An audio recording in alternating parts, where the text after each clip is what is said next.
देखिए, ये सवाल बहुत ही महत्वपूर्ण है कि मेंडल ने गार्डन पी को ही क्यों सेलेक्ट किया, किसी दूसरे प्लांट को क्यों नहीं सेलेक्ट किया। तो देखिए, इसके पीछे रीज़न ये है कि जो गार्डन पी होता है यानी पाइसम सटाइवम जो होता है वो उसकी जो लाइफ साइकिल होती है काफ़ी छोटी होती है, शॉर्ट लाइफ साइकिल होती है। तो इससे फ़ायदा ये होता है कि जो भी रिजल्ट होगा जल्दी जल्दी मिलेगा उनको, ठीक है, लंबे समय तक इंतजार नहीं करना पड़ेगा। दूसरा, जो पाइसन सटाइवम को ईजिली कल्टीवेट किया जा सकता है, छोटे छोटे क्यारी में चाहे गमले में इसको आराम से लगाया जा सकता है। तीसरा महत्वपूर्ण रीजन ये था कि इसके अंदर सेल्फ फर्टिलाइजेशन होता है, ठीक है। सेल्फ फर्टिलाइजेशन होने की वजह से इनमें जीन की शुद्धता होती है। भाई, अगर क्रॉस फर्टिलाइजेशन होगा तो बाहर से पॉलन ग्रेन्स आएंगे जिससे जीन के मिक्सिंग होने के चांसेस बढ़ जाएंगे।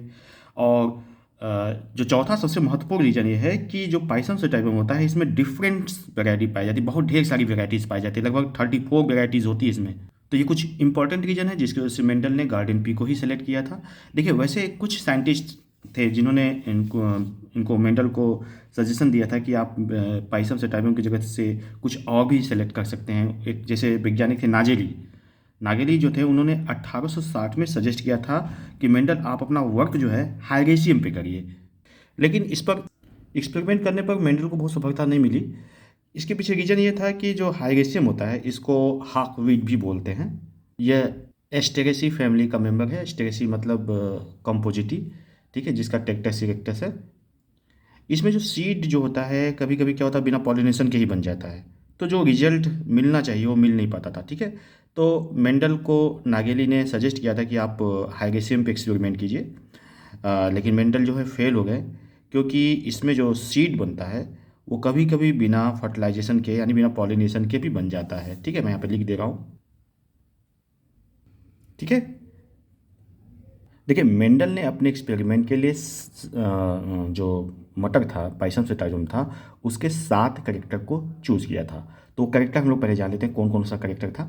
तो इधर पहले करेक्टर लिखेंगे, इधर हम इसके कंट्रास्टिंग और डोमिनेंट करेक्टर को लिख देंगे, डोमिनेंट और रिसेसिव करेक्टर को, ठीक है। यहाँ बीच में लाइन खींच देते हैं, यहाँ पे लिख देते हैं डोमिनेंट करेक्टर, यहाँ पे रिसेसिव करेक्टर। डोमिनेंट रिसेसिव क्या होता है इसके बारे में बात बताएं। पहला फ्लावर का कलर हो गया, तो फ्लावर का कलर जो डोमिनेंट कलर होता है वो पर्पल होता है और रिसेसिव व्हाइट होता है। दूसरा पोजीशन ऑफ फ्लावर हो गया, डोमिनेंट करेक्टर एक्सिलरी हो गया और रिसेसिव टर्मिनल हो गया। तीसरा लेंथ मतलब प्लांट की लेंथ कितनी है, डोमिनेंट टॉल हो गया, रिसेसिव ड्वार्फ हो गया। चौथा pod of colour, dominant green हो गया, येलो रिसेसिव हो गया। फिर शेप ऑफ पॉड और शोलेन और कॉन्स्ट्रिक्टेड होगा। सीड का शेप राउंड होता है और इनकल रिसेसिव होता है। सातवां करेक्टर कॉटिलेडन्स था, इसमें डोमिनेंट येलो हो गया और रिसेसिव ग्रीन हो गया, ठीक है। देखिए, colour of flower purple dominant character होता है और रिसेसिव वाइट होता है। पोजीशन ऑफ फ्लावर एक्सिलरी, मतलब फ्लावर एक्सिलरी एक्सिस पे हों तो इसको एक्सिलरी बोलते हैं। टर्मिनल एक साइड में लगे हों, जैसे कि इस फिगर में, जैसे मान लीजिए कि ये फ्लावर अगर ये एक्सिस है, ठीक है, अगर यहाँ पे फ्लावर लगा है तो इसको एक्सिलरी बोलते हैं। अगर एकदम साइड में किनारे लगा है तो उसको टर्मिनल बोलते हैं, ठीक है। टाल लंबा पौधा होता है, डॉग्स जो 60 बौने पौधे होते हैं।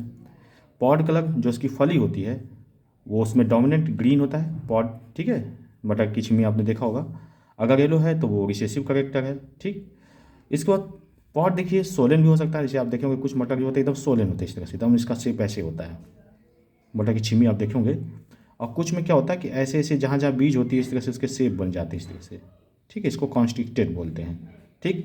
इस तरह सीड का शेप राउंड भी हो सकता है, एकदम गोला, ठीक, या रिंकल हो सकता है झुर्रीदार इस तरह से, ठीक है। अब जो सीड के अंदर जो इसको जब तोड़ते हैं तो जो कॉटिलेडन निकलता है, ठीक, इस तरह से अगर तोड़ेंगे तो 2 दाल निकलती है ना दाल की तरह, ये इस तरह से।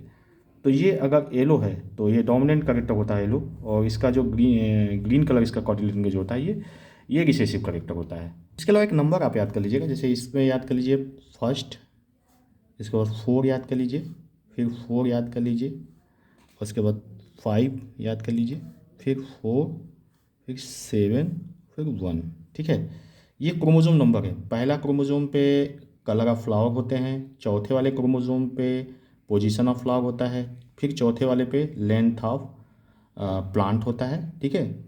और फिर उसके बाद जो पांचवा वाला क्रोमोसोम है उस पे पॉड का कलर होता है, ठीक है, पांचवें क्रोमोसोम पे। चौथे क्रोमोसोम पे शेप ऑफ पॉड होता है, ठीक है, सोलन है कि कॉन्स्टिट्यूटेड है। सातवें वाले क्रोमोसोम पे 7 क्रोमोसोम टोटल होते हैं पाइसन से टाइप में, टोटल 7 पेयर क्रोमोसोम होते हैं, ठीक है, यानी 14 क्रोमोसोम।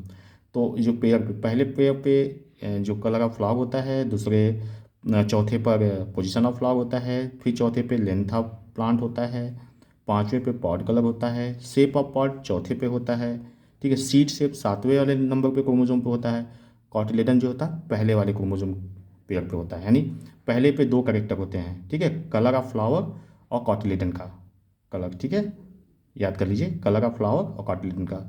और उसके बाद चौथे पे 3 सबसे ज़्यादा कैरेक्टर चौथे पे होते हैं, ठीक है, position of flower, length of plant और शेप ऑफ पॉट, ठीक है। तो ये इस तरह से याद कर लीजिएगा, नंबर याद कर लीजिएगा 14, 45, 47, 1, ठीक है।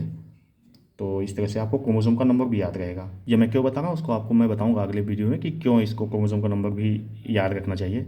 इस वीडियो में इतना ही रखते हैं, नेक्स्ट वीडियो में हम लोग मोनोहाइब्रिड, डाईहाइब्रिड और मेंडल्स लॉ के बारे में देखेंगे। प्लीज़ वीडियो को लाइक करिए, सब्सक्राइब कीजिए, शेयर कीजिए और बेल आइकन दबा दीजिए। आप सब्सक्राइब करते हैं तो मुझे मोटिवेशन मिलता है ज़्यादा से ज़्यादा वीडियो बनाने का। धन्यवाद।